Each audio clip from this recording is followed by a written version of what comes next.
హద్దు పద్దు లేకుండా విమర్శిస్తున్నారు. ఆ విమర్శ భాగంగా నా మీద కూడా మాట్లాడుతూ మైనారిటీస్ మీద కాంగ్రెస్ పార్టీకు ఎలాంటి చిత్తశుద్ధి లేదు, ప్రేమ లేదు. లేకుంటే షబ్బీర్ అలీ గారికి స్టేట్ మినిస్టర్ ర్యాంక్ ఇచ్చినారు, అది కూడా క్యాబినెట్ ఇప్పటివరకు తీసుకోలేదు అన్నారు. కేటీఆర్ గారు ఇంత ప్రేమ చూపించినావు, భలే ఉన్నది. ఈ 10 సంవత్సరాలు ఈ ప్రేమ ఎటుమైందా మైనారిటీ మీద? ఒక్కసారి ఆలోచన చేయి. నీ సిరిసిల్లకు పక్క కాన్స్టెన్సీ నాది కామారెడ్డి. నేను 89 నుంచి ఎక్కడి ఎమ్మెల్యేగా పోటీ చేస్తున్నాను. గెలిచినా ఓడినా దాదాపు 35 సంవత్సరాల నుంచి ఆ కాన్స్టెన్సీ మీద నేనే పోటీ చేస్తున్నా. మీ నాయన సడన్గా కేసీఆర్ గారు కామారెడ్డికి వచ్చి ఎమ్మెల్యేగా పోటీ చేస్తా అని వచ్చినాడు. అంటే మీ నాయనకు 119 కాన్స్టిట్యున్సీలో ఆయన ఒకటి గజ్వేల్ పోతే 118 ఉంటాయి. 118 కాన్స్టిట్యున్సీ వదిలేసి ఒక కామారెడ్డి మైనారిటీ కాన్స్టిట్యున్సీ దొరికిందా నీకు? దాని మీద సమాధానం చెప్పు ఫస్ట్. ఆయనే చేయడం వల్ల మా పార్టీ నన్ను నిజామాబాద్ పంపించి రేవంత్ రెడ్డిగా అక్కడ పంపించడం, మీ నాయన కూడా ఓడిపోయిండు, రోడ్డు మీద వచ్చిండు. నేను కూడా ఓడిపోయి నేను కూడా రోడ్డు మీద వచ్చిన. అంటే మైనారిటీ మీద ఎంత ప్రేమ ఉన్నది మీ నాయనకు నీకు? 10 సంవత్సరాల్లో నువ్వు 12% రిజర్వేషన్ ఇచ్చినావు రాబాయ్. 11 యూనివర్సిటీస్ ఉన్నాయి, ఒక వైస్ ఛాన్సలర్ని ఇచ్చినావా? పబ్లిక్ సర్వీస్ కమిషన్ మెంబర్స్లో ఒక మెంబర్ అన్న మైనారిటీ ఇచ్చినావా? మరి ఏది ఇవ్వకుండా ఇక్కడ వచ్చి మంత్రి పదవి లేదంటే మరి ఏం చేద్దాం? మేము 4-5 ఇస్తే 4-5 కాంగ్రెస్ అభ్యర్థులు ఓడిపోయాయి. మీ టీఆర్ఎస్ వాడు కూడా ఓడిపోయాయి. ముస్లిం క్యాండిడేట్స్ మొత్తం ఓడిపోయాయి. Except MIM, all political party candidates అందరూ ఓడిపోయాయి. అయినా కాంగ్రెస్ పార్టీ తక్షణమే నేను ఓడిపోయినా కూడా నన్ను తెలంగాణ గవర్నమెంట్ అడ్వైజర్గా చేస్తూ, నిన్ననే మీరు గవర్నమెంట్ పోర్టల్లో కూడా చూసినారు, క్యాబినెట్ ర్యాంక్ అనౌన్స్ చేయడం జరిగింది. కానీ నువ్వు 10 సంవత్సరాల్లో మొత్తం అన్యాయం చేసినారు మైనార్టీస్కి. ఉర్దూ లైబ్రరీస్ బంద్ అయిపోయినాయి, ఉర్దూ కంప్యూటర్ సెంటర్స్ బంద్ అయిపోయినాయి, స్కూల్స్ బంద్ అయిపోయినాయి, కాలేజెస్ బంద్ అయిపోయినాయి.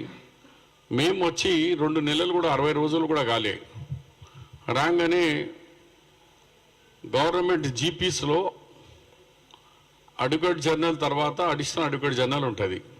ఫస్ట్ టైం అడ్వకేట్ జనరల్గా ఒక ముస్లిం ఇమ్రాన్ను అడ్వకేట్ జనరల్గా నియమించడం. ఇప్పటి వరకు హైకోర్టులో ఎప్పుడు కూడా అడిషనల్ అడ్వకేట్ జనరల్ లేదు. ఇది మా గొప్పతనం, మైనార్టీకి ఇచ్చిన విలువ, వాల్యూ. దాని తర్వాత పబ్లిక్ సర్వీస్ కమిషన్లో ఒక ఐఏఎస్ ఆఫీసర్గా రిజైన్ చేసిన ఆమెరుల్లా అని ఐఎస్బి కాలేజ్లో ఆయన ప్రొఫెసర్గా ఉన్నారు. అలాంటి గొప్ప చదువుకున్న వ్యక్తిని, అనుభవం ఉన్న వ్యక్తికి అక్కడ పబ్లిక్ సర్వీస్ కమిషన్ మెంబర్గా అపాయింట్ చేసినాం. ఇప్పుడు రేపు హైకోర్టు జీపీస్ రాబోతున్నారు. ఏది వచ్చినా అన్నిట్లో మ్యాక్సిమం మైనారిటీ ముస్లిం షేర్ కంపల్సరీ ఉంటుంది. కానీ నీ హయాంలో హైకోర్టులో లేదు, యూనివర్సిటీస్లో లేదు, పబ్లిక్ సర్వీస్ కమిషన్లో లేదు. ఈ ఉర్దూ అకాడమీ చైర్మన్ ఒకటేసారి వేసి నువ్వు మెంబర్ లేరు, చైర్మన్. ఏ ఒక్క వ్యవస్థ కూడా మైనార్టీది కనెక్ట్ చేయలేదు. అలాంటి వ్యక్తి కాంగ్రెస్ మీద విమర్శించుడు ఇది మంచిది కాదు. కేటీఆర్, ఆకాశం మీద ఊతే ఊము మన మీదనే పడుతుంది. మాట్లాడే ముందు కొంచెం జాగ్రత్తగా మాట్లాడు. ఫస్ట్ మీరు ఆన్సర్ ఇవ్వండి. మీ నాయన కామారెడ్డికి ఎందుకు వచ్చిండు? షబ్బీర్ అలీ మీద ఎందుకు పోటీ చేసిండు? ఏమైంది? నీ జీవితంలో ముఖ్యమంత్రిగా ఓటమి జరిగింది. నీకు ఎంత అవమానం జరిగింది అంటే అల్లా కానీ దేవుడు కానీ భగవంతుడు కానీ చూస్తున్నాడు కదా న్యాయం ఏంది అని. అన్యాయంగా ఒక అమాయకుని మీద వచ్చి పోటీ చేసి 100 కోట్ల రూపాయలు నిన్న నేను రివ్యూ చేస్తే మైనారిటీ వెల్ఫేర్ డిపార్ట్మెంట్ నుంచి 26 కోట్ల రూపాయలు కామారెడ్డికి మీద పెట్టిండు. కుట్టు మిషన్లు, 1,00,000 రూపాయలు ఒక్కొక్క యూత్కు అక్కడ ముస్లిం బంధు అని ఓన్లీ మైనారిటీ వెల్ఫేర్ ఒక్క డిపార్ట్మెంట్ నుంచి 26 కోట్ల రూపాయలు. అంటే అత్త సొమ్ము అల్లుడు దానం చేసి ఎవరికి వాళ్ళకు ఐడెంటిటీ కార్డు మీద ఇచ్చేసారు, ఆధార్ కార్డు మీద 1,00,000 రూపాయలు. ఇప్పుడు చూస్తే షాపులు లేవు, ఆ మనిషి లేడు. అట్లా లూటీ చేసి వాళ్ళ అప్పుల పాలు చేసిన ఘనత కేటీఆర్ది. అందు గురించి మళ్ళొకసారి మాట్లాడే ముందు మీ నాయన నా మీద ఎందుకు పోటీ చేసిండు కామారెడ్డి మీద, దాన్ని చెప్పిన తర్వాతనే మైనార్టీ విషయంలో మాట్లాడాలని నేను నీకు హితావు చేస్తున్నా. మరొకసారి జాగ్రత్తగా నా విషయంలో మాట్లాడేటప్పుడు చాలా జాగ్రత్తగా వహించు.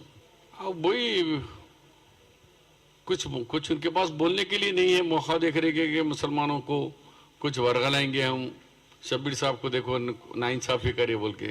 तुम कहाँ करे, तुम्हारा बाबा आके मेरे पास ठहरा, अब तुमको बोलने का हक क्या है? గవర్నమెంట్ తీర్పు మనం చూడలే కదా, ఆయన హైకోర్టు ఇచ్చిన తీర్పు మీద మనం ఏం మాట్లాడతాం నేను దాన్ని చూడలేదు. మీకు సమయం అవుతున్నది ఉరికి వచ్చినా నాకు కూడా ఎవరో చెప్పినారు ఇప్పుడు ఇంటర్ అవుతున్నప్పుడు, కానీ డీటెయిల్స్ చూడలేదు. आप कौन किसके टुकड़े करता आगे वक्त ही बताएगा, क्योंकि जैसी करनी वैसी भरनी. केसीआर बताए सो खेल है, वही खेल फिर रिपीट होता. उन्होंने दूसरों की पार्टियां तोड़े, अब उनके लोग ही टूट के आ रहे, नक्शे कदम में नहीं टूट के आ रहे वो लोग. हम तोड़ना नहीं चाह रहे, मैंने वो लोग आ रहे. उनकी डिक्टेटरशिप से नाराज है ఎమ్మెల్సీ వారు ఇవ్వలేదు, పిచ్చోడు ఉన్నాడు, మనకు తెలియదు కేటీఆర్కి. ఎమ్మెల్సీ మేము ఇచ్చాను మహమూద్ అలీ గారికి. కాంగ్రెస్ పార్టీ వాళ్ళ దగ్గర 11 సీట్లు ఉండే 33 కావాలా. అలయన్స్ అవుతుందేమో 2013.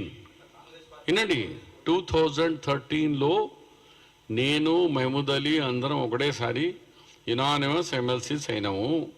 2013 టీఆర్ఎస్ పార్టీ ఎప్పుడు వచ్చింది పవర్లో? 14లో వచ్చింది. ఇది 13లో 1 ఇయర్ ముందే ఎమ్మెల్సీ కాంగ్రెస్ పార్టీ మీద పోనీ రేపు అలయన్స్గా అవుతుందేమో అని అలయన్స్ పార్టీగా ఒక ఎమ్మెల్సీ మేము ఇచ్చినాం. ఆయనకు అప్పుడు కేవలం 11 ఎమ్మెల్యేలు ఉన్నారు ఆయన దగ్గర. మా భిక్ష అది.